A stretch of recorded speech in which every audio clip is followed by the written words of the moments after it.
uma vez que eu fiz um react de um vídeo do Pablo Marçal. Uhum. E eu postei. Quando eu postei, ele começou a viralizar. Tipo, era 10 comentários a cada minuto. Só que assim, vem lado A e vem lado B. Uhum. Eu apaguei. Eu Você não apagou o tava- post? Apaguei. Putz.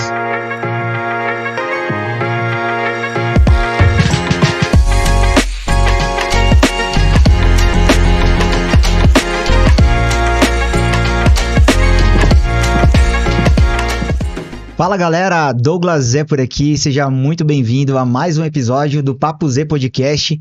E nesse episódio eu trouxe uma pessoa muito especial, daqui a pouquinho eu falo dela. Antes eu queria falar do meu livro, O Poder do Impacto Network, ele tá aqui, ó. É uma coautoria com outros 15 empresários, então se você quer começar a empreender, no meu capítulo eu falo sobre despertando o empreendedorismo em você. É uma oportunidade de você descobrir um pouquinho o seu lado empreendedor, encontrar histórias aí que vão te motivar, vão te dar o direcionamento certo para você começar da melhor maneira. E eu queria agradecer os nossos parceiros aqui, graficadg.com.br. Você encontra ali os seus produtos ali para divulgar o teu negócio, panfleto, cartão de visita, banner, enfim, os materiais ali que você precisa para divulgar o seu negócio. E redtigre.com.br. Eles têm produtos, né, para alta performance de cães. Então, se você tem um pet aí que não tá exercitando, que tá ali só sentado no sofá, deitado no sofá, os animais também precisam se exercitar, então você vai encontrar produtos ideais para lá. Pode falar com o Gustavo. E bora pro nosso convidada de hoje, né? Ela vai falar aqui uma frase que eu separei aqui que eu acho que vai resumir um pouquinho. Ela vai falar a realidade do empreendedorismo, tá? Então, sem maquiagens ali. Jéssica Arsênio, muito obrigado por topar esse convite aqui, viu? Eu que agradeço. Bora bater um papo sobre digital, contar um pouquinho da sua história. E aí eu sempre começo querendo que você se apresente pra turma aí que não te conhece ainda. Quem é a Jéssica? Bom, meu nome é Jéssica, eu sou mãe de 3 crianças, uma de 16, uma de 12 e um de 5 anos. Estou no mundo do empreendedorismo há 8 anos. Abri uns 5 negócios de lá para cá. Entre trancos e barrancos, quebrei uma vez. Faz parte, né? Vai trazer vários aprendizados aí, né? Quem nunca, quebrei na pandemia. E estou agora no digital, né? Eu meio que eu vendi meus outros negócios para focar somente no digital, por conta de números mesmo. Sim. Mas não invalido também. Acredito que os outros negócios me trouxe base para ter tudo que eu tenho hoje. E é isso, o resumo do resumo é isso. Legal, você teve negócio físico antes, né, também? Sim. Uma coisa interessante, assim, minha história meio que se cruza um pouquinho disso, de negócio físico, foi, na verdade, físico não tanto quanto o seu, porque você teve negócio, aluguel, aquela coisa, né? Você achar que tem alguma coisa válida pra falar disso, mas eu pensei muito nesse início seu. Como é que é, sei lá, você trabalhou como CLT um tempo também, né? 10 anos. 10 anos na RH. Não podia deixar de falar disso. Então, pô, como é que é a pessoa trabalhar como CLT por um bom tempo, depois empreender, depois ir pro digital? Conta um pouquinho como é que foi essa transição, assim, o que você acha válido compartilhar, enfim, até pra me conhecer um pouquinho. Conheço um pouco da sua história, mas não tão aprofundado assim. Mas como é que foi essa transição? Eu sempre fui muito inquieta. Apesar de ter nascido na favela, de ter tido, assim, uma adolescência bem conturbada, porque eu tive filho precoce, foi totalmente, assim, despreparada. Eu sempre quis ter algo mais. Então, quando eu estava na CLT, tudo que falavam que eu tinha que fazer para me dar bem na empresa, eu fazia. É claro, dentro dos meus valores. Então, eu tenho que fazer uma faculdade. Fiz a faculdade. Tem que fazer curso. Fazer o curso. Você tem que fazer fono, porque eu tinha a língua um pouco presa. Fiquei fazendo fono. E assim, passava o tempo, você vê que nada de diferente acontece. O que acontece ali é os 10% de dissídio e as promessas que nunca chegam. Só que nessa eu trabalhava na Faria Lima, era 2 horas para ir, 2 para voltar, e eu já tinha 2 filhas. Então, assim, eu meio que trabalhava para pagar a escola delas, praticamente. O meu marido bancava todo o resto, então eu estava trabalhando mesmo para ter uma profissão. Não porque aquele salário fazia grande diferença na minha vida. Porque eu pagava a minha faculdade, eu fiz faculdade depois de ter filhos, né? Eu inverti a ordem. E então, teve uma hora que eu cansei. Assim, eu me chateei muito, foi muitas promessas. E assim, hoje eu vejo que eu também não estava preparada na época. Em Você questão fez de faculdade na área? fiz de RH. É. Né? Então, assim, eu vi que eu também não estava preparada emocionalmente. Que eu acredito que uma coisa assim que ninguém fala é que a gente às vezes foca muito no técnico, em estudar tudo que é técnico, em aprender a fazer coisas, mas o principal são as nossas emoções. É como a gente vai lidar com o outro, é como a gente vai se portar numa reunião. Vou te dar um exemplo aqui bem básico de uma vez que eu não fui promovida. Eu não falava em reuniões. Eu tremia de nervoso, de vergonha. Como que eu ia ser promovida desse jeito?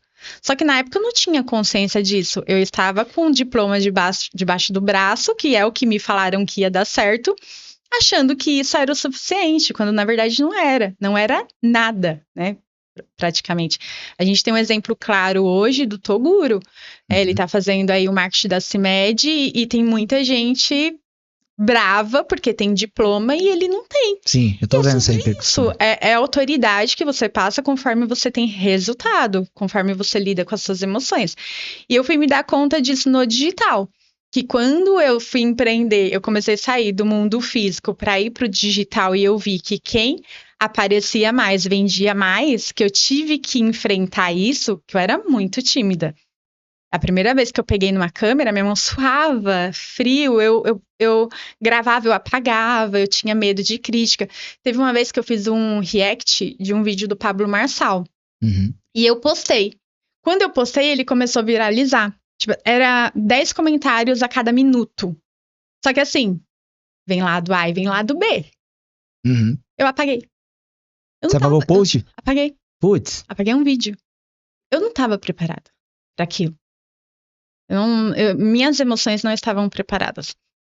E assim, hoje eu peço para que isso aconteça, porque hoje eu sei que é normal, né? São os haters que vai te fazer seu post engajar e que vai fazer você não gastar tanto dinheiro em tráfego pago. Mas naquela época eu não estava preparada. Naquela época eu estava preparada para enfrentar o medo de falar. Uhum. Que é o que o John fala, o Pablo fala. E, inclusive, a minha vontade, assim, de começar a gravar vídeos no digital veio de palestras do Pablo. Que é aquela anti-medo, que ele falava muito de transbordo, de falar. E eu tive uma infância e uma adolescência muito difícil. Inclusive, a forma que você perguntou da CLT, a forma como eu saí da CLT foi muito conturbada, que eu tive um ataque cardíaco. Putz. De tanto estresse, de tanto nervoso, filha em casa, aí a filha ficava eu deixava ela na perua 5 horas da manhã, pegava 10 da noite, às vezes até mais. Então, aquele estresse todo, pouco salário, aí a promoção que não vinha, e aquela esperança, e teve uma hora que deu pane, mas foi emocional. Foi totalmente emocional o problema que eu tive. Eu fiquei 3 dias na UTI, e 3 dias no quarto, então foram o total de 6 dias. Aí ali, quando eu voltei, eu falei, não é isso mais que eu quero. No hospital eu decidi. Falei, meu marido nunca teve carteira assinada. Então, Realidade totalmente diferente, né? totalmente diferente. Pessoa que tá no CLT, que trabalha pra alguém, e eu tive essa fase, e a minha é diferente, que eu falo que trabalhei 15 anos como CLT em 15 empresas. Tipo, todo ano eu tava mudando de empresa. E você romper daquilo ali de só ir pra empresa e começar a conquistar os próprios clientes é uma mudança total, assim. Então você teve essa fase de, sei lá, quase um burnout, não sei se é. A galera hoje em dia todo mundo fala disso também, Na né? minha época não existia esse. Nessa Não época. era, não era chique, assim. Não sei se existia, mas eu nunca tinha escutado falar. E olha que eu trabalhava em RH, então acredito que não se falava muito nisso. Mas assim, o que eu tive foi mais aceleração do coração. Só que assim, foi de uma vez. Eu trabalhava normal, era tranquilo. De uma vez teve a aceleração, né, do coração, e aí eu caí. Putz. Me levaram pro hospital e lá acordei depois de algumas horas, então. E aí isso te fez repensar tudo, né? Principalmente minhas filhas. Assim, a mais velha sofreu bastante, tadinha, que inclusive hoje ela tá fazendo 17 anos. Eu tive ela com 17 anos e hoje ela está fazendo 17 anos. E ela falava assim, mãe, eu quero ficar com você, eu sinto saudade. Então, assim, até que ponto vale a pena, sabe? Então, assim, essa foi minha decisão. Quando eu vi elas entrando ali no hospital, me visitando, eu olhei assim e falei, não vale a pena isso. Eu vou empreender com medo. E assim, quando eu falei pro meu esposo, ele falou, não, te apoio, vamos pra cima. E tá aí. E eu coloquei essa frase logo no início aqui sobre a realidade do empreendedorismo, porque eu acho que isso que às vezes falta de a gente falar isso mais abertamente, né? Eu vejo você falando ali sobre... tem muita gente que acha que o resultado é rápido, né? Não pensa na constância. Então tudo tem um começo, no começo você vai... O seu início é justamente para te amadurecer em vários aspectos.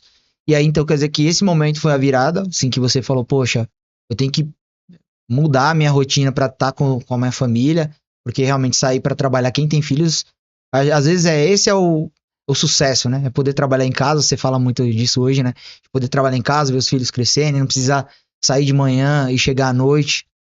E sobre começa com essa mudança, teve essa transição, mas e aí, quando que chega a parte do digital mesmo, que você começa a estudar, forma de lançamento, todo esse início ali? Conta um pouquinho. Eu tinha 2 lojas, franquias da Hoje, e um mercado no bairro, que eu abri esse mercado justamente para sobreviver à pandemia. Porque as minhas lojas ficaram fechadas porque era franquia de sorvete da OG, aqui em São Paulo e no Rio, é bem famosa. Eu conheço. E assim, elas ficaram fechadas. Então, imagina, eu tinha 2 lojas, cada uma era um aluguel de R$5.000, mais 4 funcionários. E aí ali eu tive a primeira quebra, que foi quando eu tava planilhando conta no mês. E assim, eu tinha R$75.000 em dívidas para pagar esse mês, que no próximo mês ia vir mais 70. E eu não sabia nem como que eu ia pagar esses 75 aqui. E as lojas fechadas. Porque demorou para liberar o iFood, né? Não foi tão rápido. Nem iFood no começo a gente podia fazer. E era a única renda do momento. E assim, eu desesperada, eu peguei a reserva de emergência que a gente tinha e taquei no mercado de bairro. Aí eu abri um mercado no bairro que a minha sogra morava. Muito complexo, muito difícil. Os produtos venciam muito. E foi aí que eu tive a excelente ideia de fazer um curso de licitação com o Rodolfo, na época. E deu super certo esse curso, eu aprendi a fazer, comecei a vender esses produtos para o governo. Então, assim, eu comprava para o mercado e para o governo. Era bem assim, eu ganhava uma licitação, vendia para o governo, e aí o que sobrava eu colocava no mercado, que era um mini mercado. Então deu muito certo isso daqui. Só que eram 3 lojas praticamente. Eu tava trabalhando muito, assim, com uma margem muito apertada. Porque o mercado, as pessoas vê o mercado e acham que a margem é alta. Não é. A mercearia, ela tem uma margem muito apertada. O que mais vende em mercado são os perecíveis. Então, é fruta, ovo, pão e carne. E isso eu não podia trabalhar. Então, assim, eu até coloquei ovos e coloquei hortifruti. Aí eu tinha que ir pro Ceasa buscar frutas. Então, assim, imagina. A minha vida virou uma empreendedora muito estressada. Muito estressada, cuidando de loja, aí funcionário falta. E assim, eu e o Júnior, a gente não podia ter um final de semana de paz. A gente não podia, fora que não tem escala. Eu até coloquei o mercado no iFood também, que surgiu o iFood na época para mercado, o que ajudou na época. Mas assim, eu sempre estava buscando, pedindo para Deus me mostrar outra coisa que fosse escalável, porque eu não entendia ainda do mundo digital, eu não sabia que tinha escala no digital, não conhecia. Mas eu sabia que tinha outros caminhos. Assim, eu acho que intuição, não sei se é isso. E aí foi quando, deixa eu lembrar. Meu esposo comprou um curso de milhas aéreas. Pra gente mesmo investir em milhas, usar cartão de crédito, que a gente fazia muita compra pro mercado, fazia compra pro governo, então a gente ia fazer um casadinho ali. E nesse curso tinha um módulo de tráfego pago. E aí eu saquei que o cara que eu comprei o curso de licitação, ele era aluno do Érico e tal, tudo. Só que assim, ao invés de ir pro mundo de infoproduto, eu fui pro mundo de loja virtual. E aí eu comecei a trabalhar com loja virtual, fiz vários cursos, deu muito certo. Fiz meus primeiros 500 mil na internet, mas foi com loja virtual. Sim. E aí começou assim. Foi dando segurança ali, né? Eu também comecei no digital pela loja online também. Então. Eu tive loja online e eu acho que traz uma segurança. Eu acho que quando você tem um micro resultado ali de venda, de ver que é possível, obviamente que é bem mais complexo, né? A primeira venda a gente nunca esquece, Não é né? verdade? Quando cai aquele plim ali, eu chorei. Chorei assim que eu estudei muito, você estuda muito, você coloca em prática e tal, tudo. Quando você vê o negócio acontecendo, por mais que aquilo dali, não é ainda o lucro tal, mas você viu que é possível, aquilo dali funcionou. E eu sempre falo, se vendeu para um, você vende para mais. Só que eu ia falar de uma coisa que você falou de escala. Na verdade, tem muita gente que, eu não sei se posso pensar assim, mas eu acho que é modelo de negócio mesmo, porque tem gente que acha que é só o digital que tem escala. Eu acho que tem outros negócios que tem escala, não sei se é escalonar também. Porque, por exemplo, quando eu decidi o negócio que eu tenho hoje também, eu pensei muito em modelo de negócio. Uhum. Porque você já sabe um exemplo, minha loja online, eu tinha que comprar produtos toda hora na 25, fazer foto, atualizar o site, fazer anúncio, responder pessoas, embalar e levar no correio. Então eu tinha todo um trâmite. Chega uma hora que você fala assim, tem que ter uma outra coisa melhor que isso aqui, uma coisa mais fácil que não dependa tanto de mim. Que eu possa estar num podcast, que eu possa viajar, semana que vem eu tô viajando, que era a primeira viagem que eu tô fazendo, deixando o time tocar lá. Então, tipo assim, eu acho que é por isso que é bom estudar sobre empreendedorismo, entender. Eu tenho família que tem supermercado e eu jamais abriria, entendeu? Eu vejo eles tendo sucesso lá, muito bem que eles estão se dando bem, mas é um negócio que é todos esses desafios que você falou. Uhum. Só que tem gente que gosta, né? É tipo assim, é você olhar o mundo físico e olhar o digital como muito distante e totalmente diferentes. Então, tem gente que nem acredita, né, no digital ainda porque não teve o primeiro resultado. Quando eu vi o resultado ali, porque foi alguém que me mentorou, né? Foi quase que uma mentoria gratuita que eu tive para montar minha primeira loja. A pessoa já estava tendo resultado, falou: só não vende o que eu tô vendendo, vende outra coisa. Uhum. Assim, usa o método aqui e vai embora. Então, quer dizer que a sua virada começou aí, né? Nessa parte de começar com os e-commerces e tal. E quando que foi para infoproduto e entender um pouco mais o universo de treinamento, de mentoria, um pouco do que você tá começando a fazer? Então, eu comecei, na verdade, com o dropshipping, né? Que é aquelas lojas sem estoque. Então, diferente, você não tinha estoque. Só que eu comecei a vender muito um produto só. E eu escalei esse produto. A minha margem era apertada. Porque, assim, imagina, a sua margem é apertada com o estoque. Quando você não tem o estoque, a sua margem, ela reduz mais ainda. Porque parte do trabalho quem tá fazendo é o fabricante. Sim. Ele tá fazendo toda a entrega para você. E aí, o que aconteceu? Eu comecei a ter que comprar. Então, eu fui atrás de fornecedor. Como esse produto ele estava vendendo muito, eu queria aumentar minha margem de lucro. Eu comecei a comprar esse produto. E aí, o que eu fazia? Eu levava para o fundo da minha loja de sorvete. E a gente montou uma linha de produção lá, separando e despachando. E foi muito legal também. Nisso eu conheci o Fórmula de Lançamento do Érico Rocha. Ele já tinha aparecido para mim desde 2018, só que eu achava que era mentira. Eu olhava e falava, esse cara tá louco, mentiroso, né? Então tudo, antes eu tivesse escutado. Mas faz parte, né? O processo de consciência. Igual você falou, tem gente que ainda não acredita no digital. Naquela época eu não acreditava. Muito menos, né? Hoje ainda eu acho que o pessoal tá aceitando mais. E aí, quando eu comecei a trabalhar com loja virtual, que eu passei a confiar mais no digital em si, eu comecei em alguns eventos. Um desses eventos foi o do Érico Rocha. E aí eu comprei o Fórmula de Lançamento. Quando eu comprei o Fórmula de Lançamento, eu vi que eu teria que lançar ou uma pessoa ou me lançar. Como eu já estava fazendo conteúdo na internet, eu entendia de loja virtual, eu comecei a lançar em loja virtual. Eu validei, eu fiz o lançamento, tive alunos, só que assim, eu não estava feliz ensinando aquilo. Porque era muito técnico. E assim, um problema que eu enxergava muito nas minhas alunas é a ansiedade de querer que um negócio dê certo em um mês. Isso não existe, que inclusive é um problema das pessoas achar que o digital é uma caixa de fórmula mágica onde você vai apertar um botão e vai imprimir dinheiro. Não é assim. Não é porque é na internet que é mais fácil. Tem coisas mais confortáveis. Por exemplo, trabalhar em casa, Sim. Ter essa liberdade geográfica, ter essa possibilidade de você vender para o Brasil, ter a possibilidade de você transformar o seu conhecimento em um produto digital. Mas isso não significa que você não vai ter trabalho. E vinham muitas alunas desesperadas. E eu ficava desesperada com elas, porque assim, pensa que tudo que eu aprendi 5 anos de empreendedorismo, de mentalidade mesmo, elas não tinham. Então, assim, como que você vai ensinar para uma pessoa técnica de vender e escalar um produto se ela não tá tendo emocional nem para assistir uma aula? E aí eu fiquei muito chateada com essa situação e aí eu não quis continuar me lançando nessa época. Se eu tivesse continuado, provavelmente eu já teria aí feito milhões com esse infoproduto. Mas assim, eu não sei se é um erro meu, até conversei com o Érico Rocha sobre isso, mas eu pegava muita responsabilidade do aluno para mim. E assim, é louco porque o nosso papel como mentor, como professor, a gente tem que ensinar e a pessoa ela tem que andar com as próprias pernas.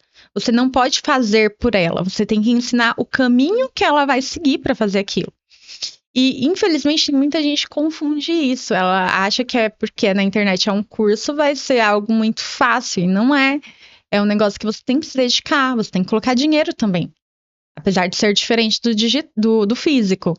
E o brasileiro comum, ele tá meio que esperando ajuda. Ele fala assim, como se você pudesse fazer por ele. Tipo, não, já que você tá fazendo, faz por mim. Só que é aquilo, é você dar a munição, dar os ingredientes e falar, ó, quem vai construir o bolo agora é você.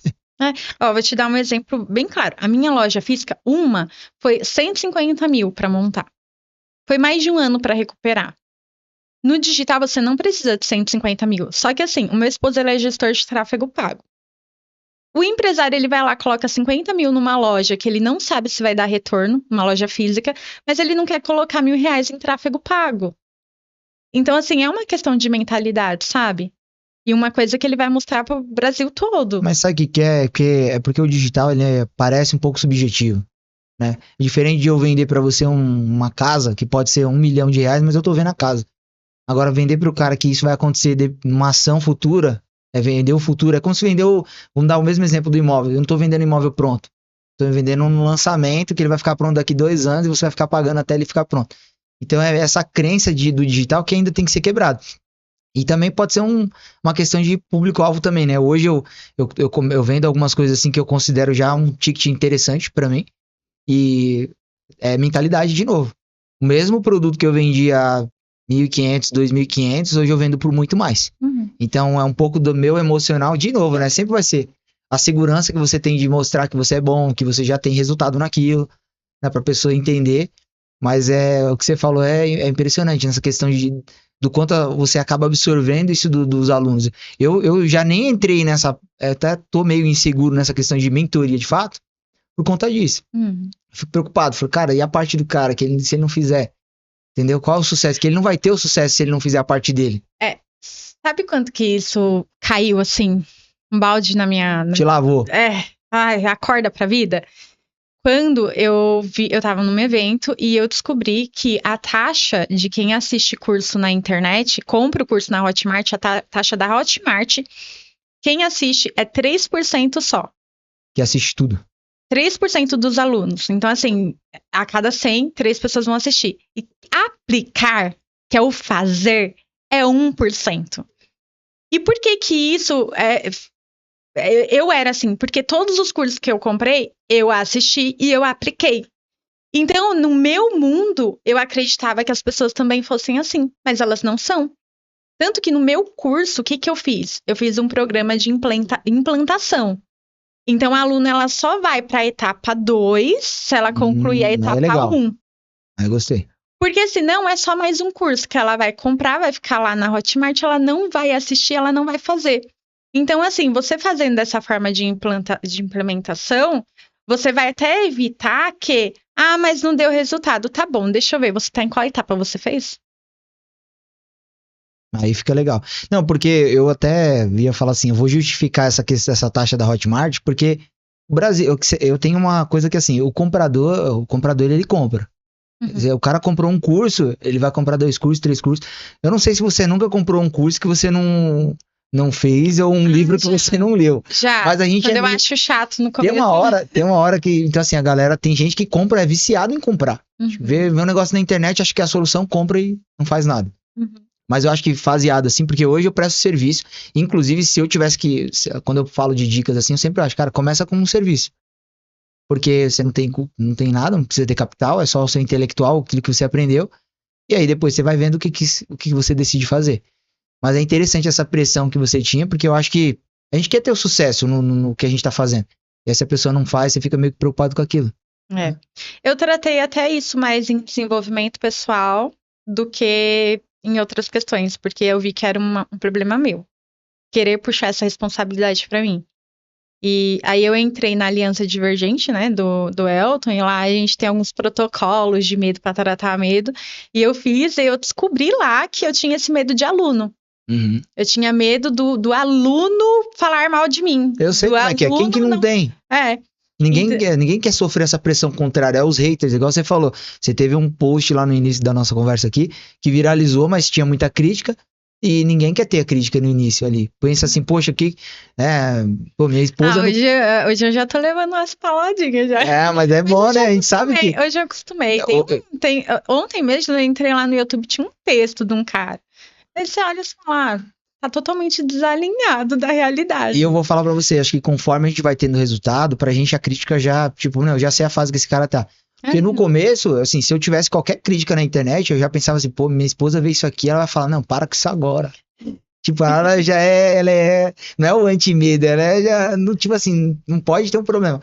Mas hoje não, hoje a gente já tendo resultado, já fica mais fácil, tipo assim, poxa, não, eu entendo que é o momento que ele não tá enxergando aquilo ali, e a gente vai amadurecendo. Uma coisa que eu queria puxar, a gente não tem ordem aqui, tá? Você pode, se você lembrar de alguma coisa que você acha que faz sentido, a gente pode comentar. Mas já que você falou da aliança ali, daquela parada eu não sei, acho que um pouco de lei da atração, acho que entra um pouco disso aí, não? Ainda Aliança não. Divergente? É? Não. Não? É mais uma questão de mentalidade mesmo. Mistura, eu acho que é muito mais psicanálise que tem lá dentro. Tá. Eu assim, arrisco dizer que 100% lá dentro é psicanálise. Tá. E o que você mais curtiu, assim, desse treinamento lá? Olha, eu me libertei de muitas amarras do que as pessoas vão pensar, o que vão falar, família, muito assim, sabe? Eu entendi que, outra coisa, somos em 4 irmãs na minha família, sou a mais velha. Tudo irmãs? Tudo menina? Tudo menina. E eu criei as 3. Minha mãe ia trabalhar, estudava também a mesma pegada que eu, então eu tava repetindo o padrão da minha ciclo, mãe. Né?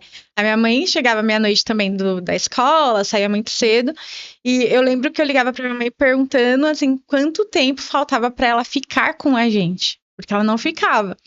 Então, assim, era reunião de escola, tudo, então mesmo casada, eu controlava muito as minhas irmãs. E assim, tudo.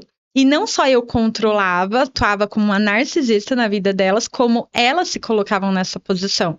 E minha mãe também fazia isso.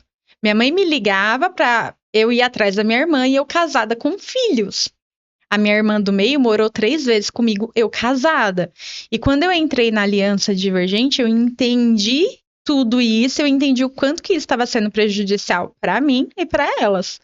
Então, assim, um ponto que me ajudou muito foi nessa questão de vamos separar nossas vidas. Somos irmãs, somos família, mas cada um tem a sua vida. Identidade, né? Eu aprendi muito com o Pablo Marçal essa parte de identidade, de saber que, poxa, acho que na sua vida, é que na vida dos outros todo mundo quer, né? Se ainda mais se a pessoa não tem isso clarificado, ela vai se submeter a qualquer pressão, qualquer crítica. Então, sempre tem alguém na família, quem não tem, né? Uma pessoa na família ali que tem uma personalidade um pouco mais forte e é como se fosse a lei da selva, vamos dizer assim, né? O mais forte, quem tem uma personalidade mais forte vai predominar sobre decisões de repente, não vamos sentar aqui ou não vamos nesse restaurante. Pô, tem várias decisões, né? Mas eu queria puxar que eu anotei aqui, não sei se depois você quiser voltar, mas é sobre a lei da atração e aquele negócio que eu comecei aqui, eu não sei se estava, acho que antes da gravação.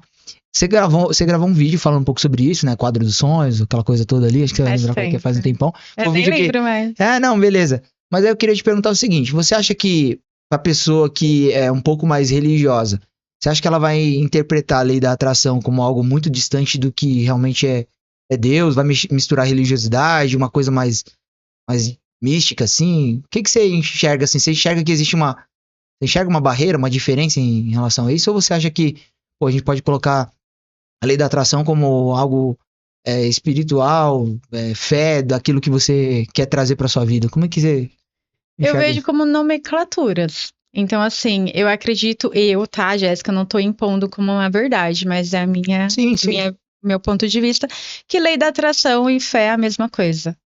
Então, assim, eu acredito que Deus, ele é tão perfeito em tudo que ele faz, que ele deixou as coisas para funcionar muito naturalmente.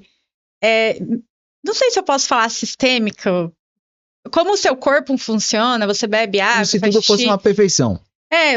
Tudo funciona assim, ao meu ver. Tá. Então, assim, eu acho uma bobeira as pessoas falam, lei da atração não existe, não funciona.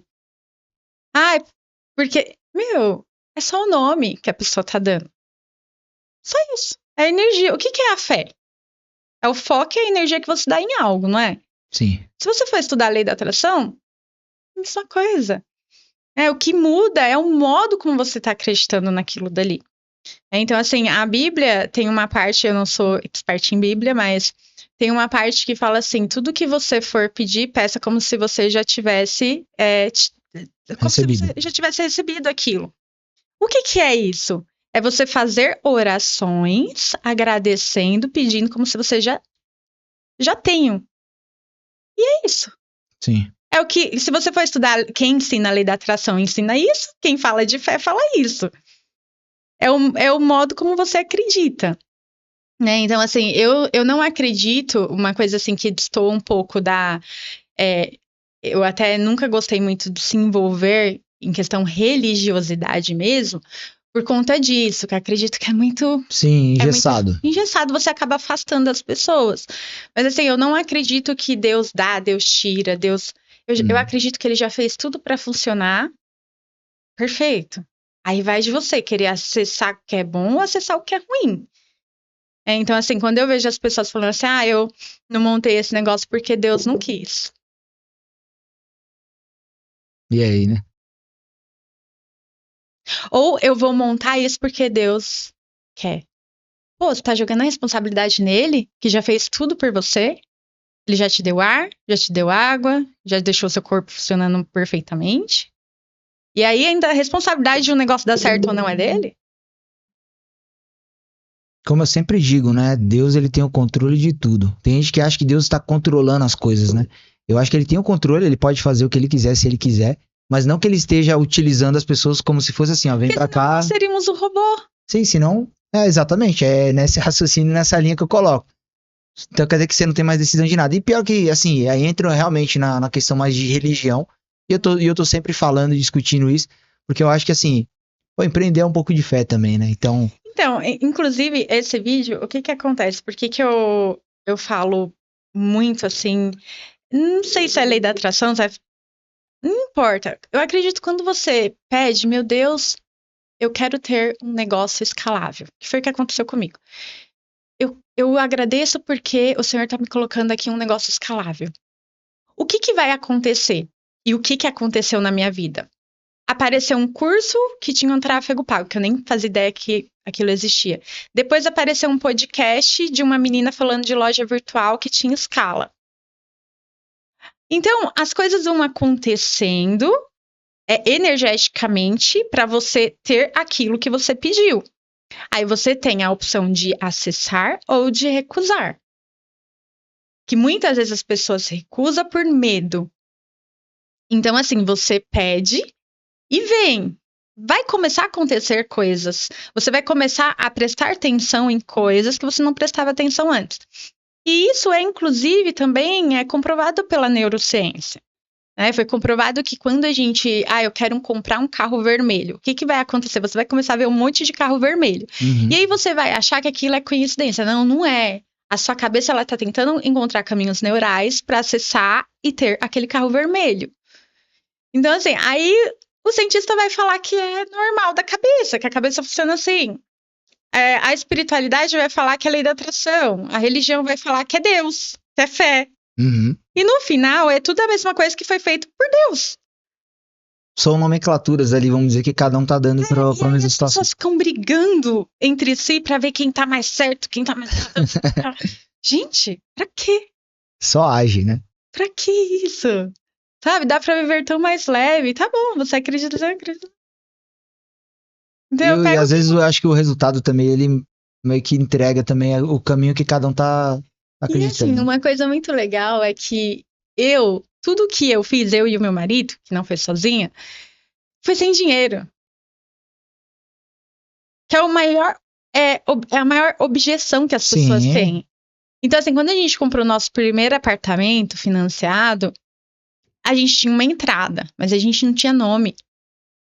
A gente teve que limpar nome, depois esquentar nome. Aí a gente não era casado, aí teve que casar. Eu casei inchada no cartório. R$ 75 eu paguei porque eu não tinha dinheiro. A gente não tinha dinheiro pra comprar aliança. Meu marido pegou empréstimo pra comprar aliança, porque o dinheiro já tinha sido tudo ali na entrada. E ainda tinha o ITBI lá, o negócio. Uhum. Mas deu certo. Por quê? A gente quis muito aquilo. Quando eu comprei o meu primeiro terreno, que a gente inclusive foi essa casa que eu mostro no vídeo com piscina, né? Sim. Aquele terreno ali, se eu te contar como a gente comprou ele, você fala que loucura.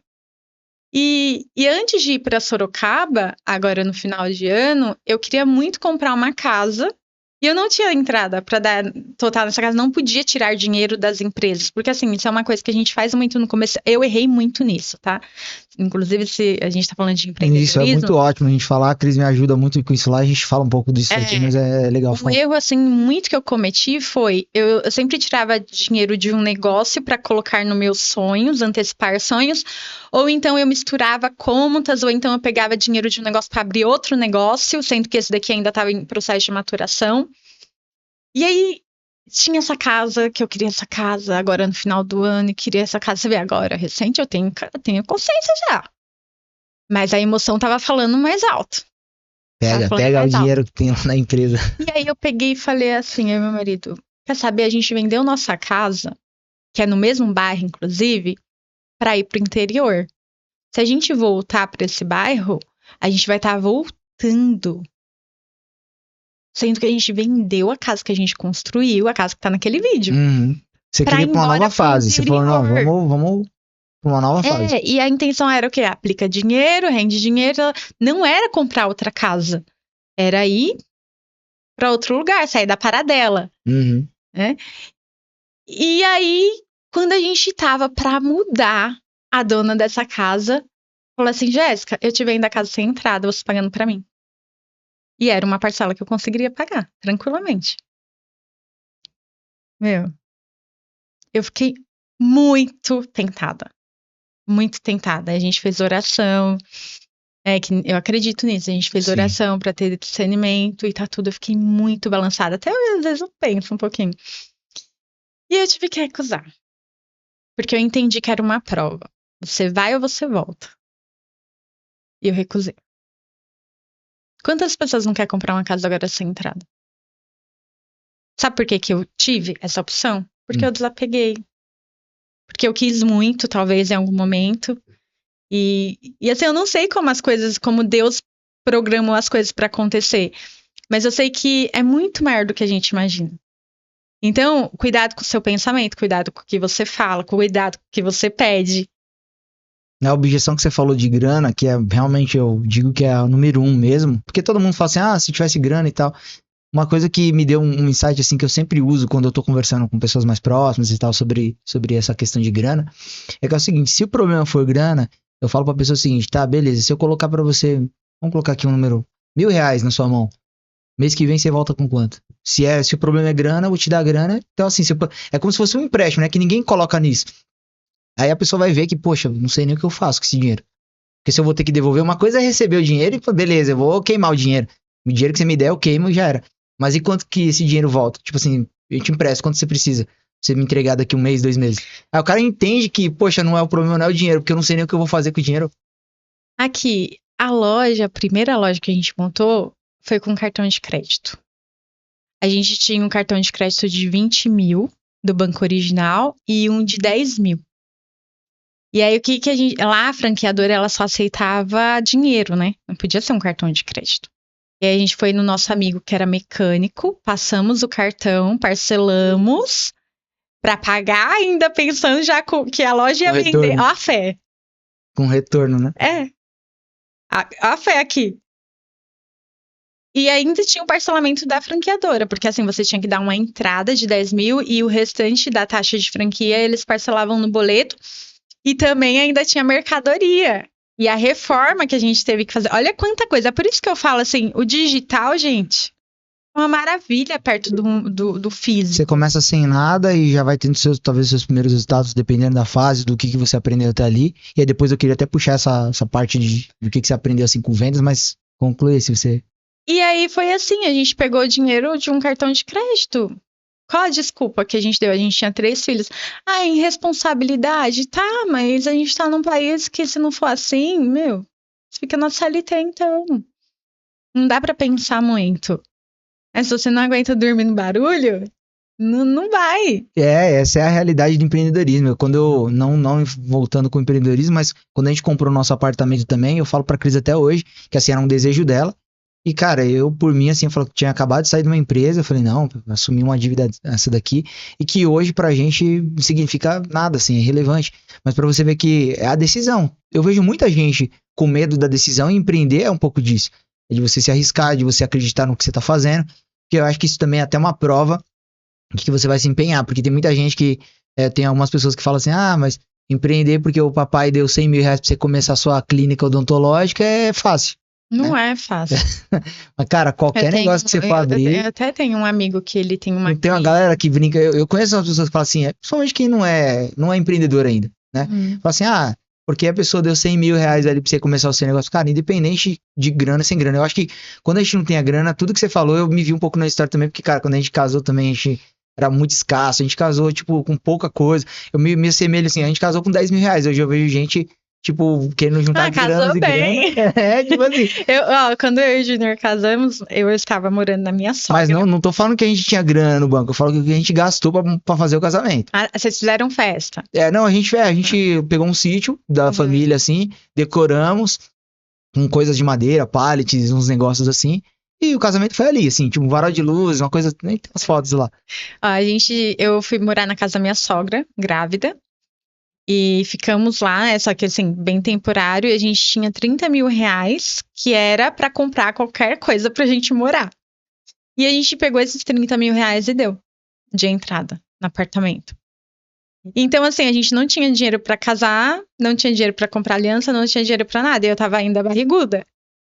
Então, assim, não tinha. Era dinheiro do trabalho que ia entrar e a gente fazia alguma coisa. Até o dia do casamento a gente escolheu na quinta-feira, porque aí era 75 reais no cartório e a gente casou. Então, assim, exatamente tudo que eu fiz foi do zero, sabe? Eu comecei, falar assim, a minha vida com o Júnior casada, a gente começou com esses 30 mil reais. Só. Depois, a casa que a gente comprou, tudo foi zerado. Uhum. E aí as pessoas... Só que assim, eu acredito que... Eu não gosto de falar, empreender é pra todo mundo ou não é. Eu acredito que quando você tem aquela inquietação no seu coração, que você quer algo mais e você quer, de fato, enriquecer, não tem outro caminho. Porque, assim, no mundo corporativo é muito concorrido. Os cargos bons são concorridos. Então, assim, ou você fica lá e rala pra caramba, que nem eu tenho uma amiga que ela chegou no cargo de gerente, ela falou, não dá, não vou... Ou eu construo família, e eu quero casar, eu quero ter filhos, ou eu vou virar aqui superintendente, diretora, mas assim, eu não vou ter família, não vou ter vida. É loucura, né? Então, assim, principalmente eu acho que pra mulher é um pouco mais delicado essa questão. Uhum. Que você sai de licença, quando você volta já tudo mudado. Já não é mais tudo do mesmo jeito.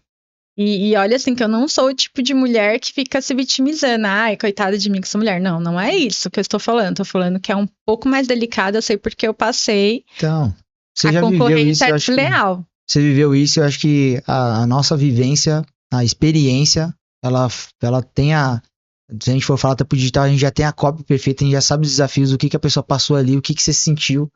Então, experiência eu acho que vale mais que tudo. E falando um pouquinho do seu método, você fala mais para mulheres, né? A gente tava falando um pouco disso aqui, não que seja exclusivamente, mas fala um pouquinho do método Confia também.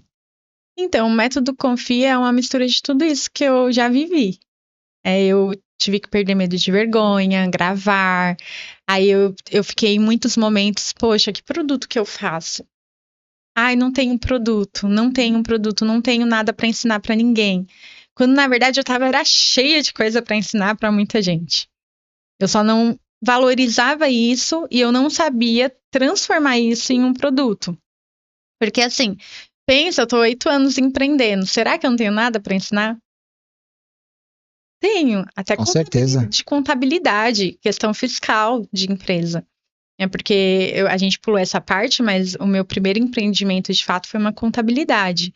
Eu abri uma contabilidade em sociedade com um contador. Então eu cuidava da parte de fiscal, DP e RH, e ele cuidava da parte de contábil.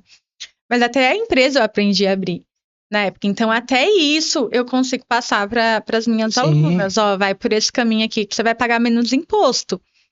E aí eu ficava olhando para fora, me comparando, me julgando, me auto-sabotando, achando que eu não tinha nada a agregar, quando na verdade tinha um monte de coisa lá dentro de mim. E aí eu tento hoje passar isso para as mulheres. Olha, você tem alguma coisa para ensinar para alguém? Porque eu acredito que é assim, uma escada. E nessa escada tem os degraus. Então você tá aqui, nesse degrau. Tem alguém embaixo querendo te ajudar, assim como vai ter alguém em cima para te ajudar. Aí você tem que andar com a mão levantada ou a mão abaixada. Uma mão levantada para pedir ajuda, a outra abaixada para ajudar. Eu assim, eu sou mãe, dona de casa, nunca trabalhei fora, eu não tenho nada para ensinar. Será? E o filho que você cuida? E a comida que você faz? E a organização da casa? Sim. Já vi pensando nisso. Será que você não tem nada mesmo para ensinar para quem tá começando? Para quem casou agora, para quem tá grávida? A amamentação dói. Você tem como lidar no casamento, igual eu conheci uma moça que ela faz missão, não é missão, como que chama quando faz coisas na igreja? Missionária? Presbítero, não. Ela cuida dos casais na igreja. Líder de casais, né? Líder de casal. Ela cuida só da parte, dessa parte. E ela tá há 5 anos fazendo isso na igreja. Cuidando de casais, ela já ajudou um monte de casal a salvar o casamento. Tem experiência em aconselhar. Você concorda comigo que ela pode embalar isso em um produto digital e levar para a internet e ajudar casal no Brasil todo? Sim. Além dela transformar vidas, de ajudar famílias, ela ainda vai fazer dinheiro. Você sente que a maior barreira é identificar, ou a pessoa identificar aquilo que ela precisa, que ela tem de ensinar? Ou você acha que nesse caso específico aí eu já tô começando a ver uma outra barreira, porque eu tive muitos anos na igreja, e a pessoa acha assim, poxa, mas eu vou monetizar um negócio que eu faço na igreja. Tem 2 questões aqui. A primeira questão é não se valorizar. Então, as pessoas, elas não se valorizam, elas não valorizam o conhecimento que elas têm. E assim, às vezes, o que é óbvio para você, para mim, uau! Sim. Tem um livro que fala disso, que é Ideias que Colam. Então, assim, você acha, isso daqui é bobeira. É bobeira? Sabe qual que foi a pergunta que eu mais recebi no meu direct a semana passada? Jéssica, eu fiz um e-book, cadastrei na Hotmart, mas não tá vendendo. Pra mim, isso era bobeira. Falei, caramba, não é bobeira. As pessoas ainda acreditam que elas vão colocar um livro lá na Hotmart e ele vai vender sozinho. Como se alguém fosse pesquisar mas encontrar lá. É o nível de consciência da pessoa. Então, é bobeira pra mim? É bobeira pra mim porque eu tô na área há tempo. Mas pra pessoa que entrou agora e tá conhecendo o mundo agora, não é. Então, assim, a gente não se valoriza, não valoriza o que a gente sabe, acha que é muito bobo, que é muito óbvio, sendo que tem um monte de gente todo dia nascendo, crescendo. E também tem a questão agora da filantropia. Então, assim, porque de repente, os religiosos têm muito isso. Deus me deu esse dom, me deu esse talento, então eu não posso ganhar dinheiro com isso. Peraí. Você tem que comer, você tem que ter família. E você, com mais investimento, você consegue até. E assim, você pode ter os seus pró bônus. Você pode atender gratuitamente algumas pessoas, que nem eu tenho alunas que eu atendo de forma gratuita. Então, assim, por que eu faço isso? Porque tocou no meu coração. Ponto. Ah, mas não pode. Posso fazer isso sim. Ah, mas ninguém dá valor, nada que é de graça. Aí é problema dela. Ela que vai, depois que ela vai pensar nisso. E já teve gente que eu já dei curso que não deu valor. Tá tudo bem, chegou chorando, ai, me ajuda, minha família e tal, tudo eu dei. Fez 2 aulas lá e largou. Tá tudo bem. tocou no meu coração de eu dar, eu vou dar. Não tocou, não, ó, eu acho que você pode pagar. Então, assim, é isso, sabe? Eu não, dessa questão de ensinar alguém, agora, tem uma coisa, quem tá começando a vida, que nem minha filha, Júlia, 17 anos, de fato, ela não teve nenhuma vivência ainda, ela é zerada. Ela tá começando a vida agora, né? E zerada, assim, mais ou menos, que ela teve algumas coisas que ela passou, mas de fato ela não tem nada, assim, eu vou ensinar isso pra você. Não tem essa experiência. O que eu falo? Vai lá na Amazon, entra na categoria de desenvolvimento pessoal, de finanças, negócios, que são os 3 mais vendidos. Escolhe uma dessas áreas, escolhe livros que você gosta de ler, e-books, conteúdos, e aí você vai consumir esses livros mais vendidos e você vai consumir também vídeos no YouTube disso. Você vai começar a estudar isso. E aí você começa a fazer conteúdo disso. Então você estuda, faz conteúdo. Estuda, faz conteúdo, faz conteúdo. Vai chegar uma hora que você vai ter experiência nisso, você vai falar tanto, você vai aprender aplicando. E uma coisa que é muito real é, quando você está só estudando para você, é uma coisa. Quando você está estudando e fazendo conteúdo daquilo e falando aquilo para outras pessoas, parece que você aprende mais. Sim. Então, assim, é zerado? Vai por esse caminho. Faz isso. Não sabe, não quero fazer faculdade. Minha filha não quer fazer faculdade, Júlia. Não quero fazer faculdade, não sei o que eu gosto. Faz isso. E tá tudo bem também. Depois de chegar lá na frente, você vê que não é isso, a vida não acabou, troca. Legal.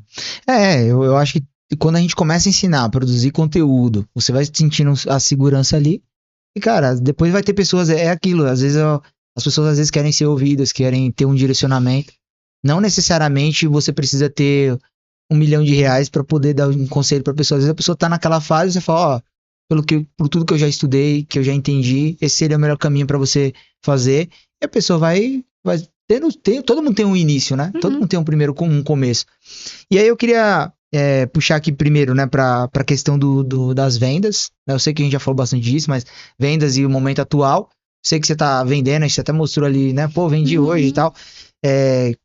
O que você sentiu, assim, de crença, de ter tirado isso? Porque, pô, a gente sai vendendo automático, mais que o digital permita isso, e quem já tá vivendo consegue perceber, mas para muitas pessoas é tipo assim, poxa, ela é o vendedor de curso, tem aquelas coisas pejorativas, assim, que você sente que você teve um rompimento de crença nesse sentido, assim, de acreditar, de que você era merecedora de ter os resultados que você tá tendo, de começar a avançar assim, ou isso nunca foi um problema?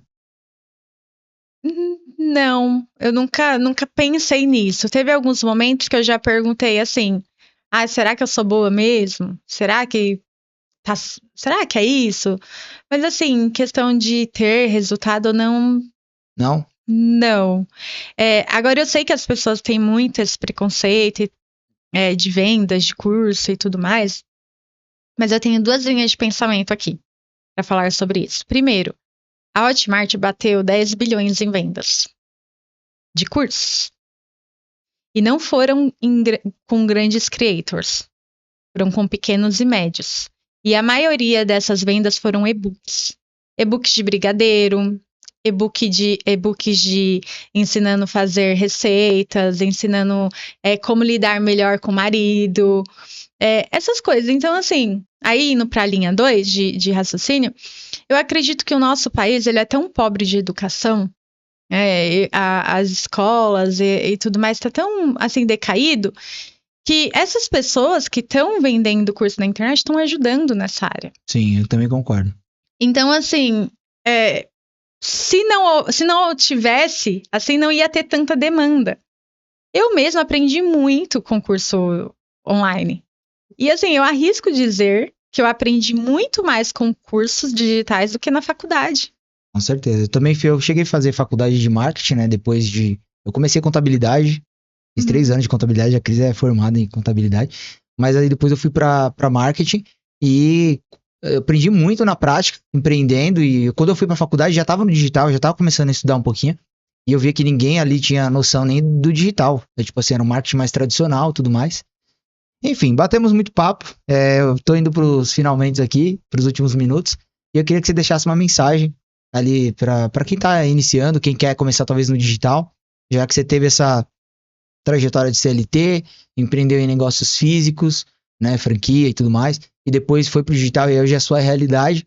Sei lá, uma mensagem que você quiser deixar. Essa aqui é a sua câmera. E eu queria que você falasse pra turma aí. Eu acredito que se você é empreendedor, não tem escapatória. Você tem que começar a gravar conteúdos. O dono da CIMED está gravando, o dono da Cacau Show. Você não é o alecrim dourado que não vai gravar. A não ser que você queira ficar pagando creators para fazer vídeo para você, que tá valendo também. Agora, se você está começando no mundo do empreendedorismo, ainda não empreendeu nada, eu aconselho que você comece pelo digital. Investimento é baixo, o risco é baixo, tem muito curso para te ensinar, tem muito vídeo no YouTube de graça. Eu aprendi a fazer páginas de vendas no YouTube. Vou até fazer aqui com a Micaela, do Descomplicando Sites. Aprendi a fazer página com ela. Então, assim, às vezes, não tenho dinheiro para curso. Vai no YouTube que você vai achar tudo. Né? É só se você não quiser mesmo. Depois pegou um dinheiro, aí você vai lá e faz um curso melhor para você entender melhor o que você está fazendo. Mas assim, não tem desculpa. Sabe, se você quiser, você consegue fazer. Hoje a gente está na melhor época. A gente tem muita informação e eu acho que às vezes até demais atrapalha. Às vezes, porque fica vendo muita besteira e não vê coisa que é boa. Fica só rolando Reels ali. Então, eu uso a internet, eu uso as redes sociais, só que é com intenção. Eu vou usando e anotando. Pra quê? Pra eu fazer meu próprio conteúdo, ou pegar algum insight, pegar alguma ideia, sabe? Não usa a internet bobeira. O que eu falo? Sempre você vai estar na internet como consumidor ou como produtor. Então, você vai estar comprando uma ideia, um produto de alguém, ou você vai estar vendendo sua ideia e seu produto para alguém. Saia de consumidor para produtor, para vendedor. Que nem eu sempre falo no meu livro, vai e faz, né? Então, assim, sai do consumidor, vai produzir, vai ter seus primeiros testes ali.